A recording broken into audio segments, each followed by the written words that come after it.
And so it's a play about a journeyman's quest for meaning and purpose, the ultimate questions. And so this one goes like this. The changes came so fiercely that it took my mind a year to find my heart had gone numb, and then had just gone. I didn't treat it right. I now see this. It had the right to go AWOL. No story to tell, only action to unplay. But even that shall be a fabrication. For if honesty must breathe, I'm suffocating. There is now only fixation that comes from a gross misrepresentation. A mind fixed on an idea, and this idea constantly reflected upon, brings renewed sadness. This is the mind of a melancholic. We call madmen those who are actually deprived of reason, or who persist in some notable error. It is this constant error of the soul, manifest in its imagination, and its judgment and its desires, which, dryly put, is why they are what they are. Madness begins where the relation of man to truth is disturbed and darkened. I avoid company. I love solitary places and often wander without knowing where I'm going. I have a very dry mouth, always thirsty. My eyes are so dry and burning hot. Dark face, so dark. Horror and sadness.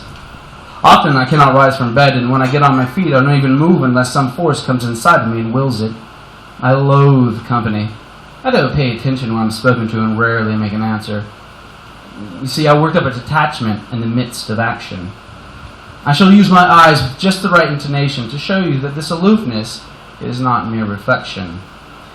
There is an intricate relation in this civilization that has to do with the indifferent sensation of a nonchalant despot whose contradiction is a man who is apathy, boy.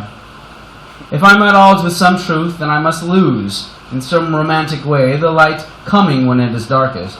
Only each new moment I think it's darkest. I have lost nothing because no thing was not mine to lose. It's not a play on words, it's a battle with meaning. Meaning has certain implications. There is only meaning. This furious battle, a modern negotiation with life, a reluctance to breathe, blink, smile, love, but I have an urgency to subvert every movement that is blindly made. But most of all, an indulgence to subvert my hold on a melancholic fixation. If I could articulate this, unearth this, progress could be made. Perhaps the melancholic fixation on myself is all there is to find. If war ensues, there shall be no winner. I shall grow sicker. A mood can change so fast that I don't know why the previous feeling ever existed. Maybe it's not that it changed so fast. Here. The present that was focused on some future in the past that became a future that is present. No. The next breath I drew was there and I didn't understand why. Talking does not cure my solitude. Drunkenness does not cure your dullness. The fallen life, the dark wood. Or shift away, I am much stronger this way. Or so I thought, though I may at times disagree. It is just as opportunistic as wanting to believe that whatever I feel is natural, which is of course not true.